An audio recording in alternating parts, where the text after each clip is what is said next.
At hindi ba, ang sarap pag-usapan ng nakakatakot pagkatapos ng Pasko. Ewan ko, for some reason, hindi ba, parang may ganun lang ako eh. Dito na buo ang mga Shake, Rattle, and Roll. Actually, yes. Ang mga Regal Shocker, Yes. ang mga, Totoo di po ba? yan. Hindi ako magsisinungaling pag sinabi kong syempre, parang minsan may pagsisisi ka, bakit ba ako sumali? Pero alam mo ngayon, nandun na ako sa part na nakaka-excite nga pala to. Yes. Exciting naman pala talaga ito. Pero syempre dahil andyan na Totoo. yan, it means may ibang plan si Lord para kami yung huling makasama sa top 5 of MMFF.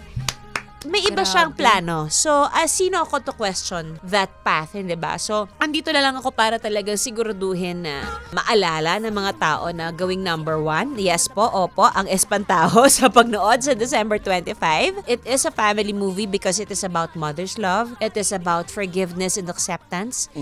Wala kaming heartthrobs to bring the movie, but we have a beautiful movie to offer. It is something that's worth watching for kasi I'm talagang excited. Ako din.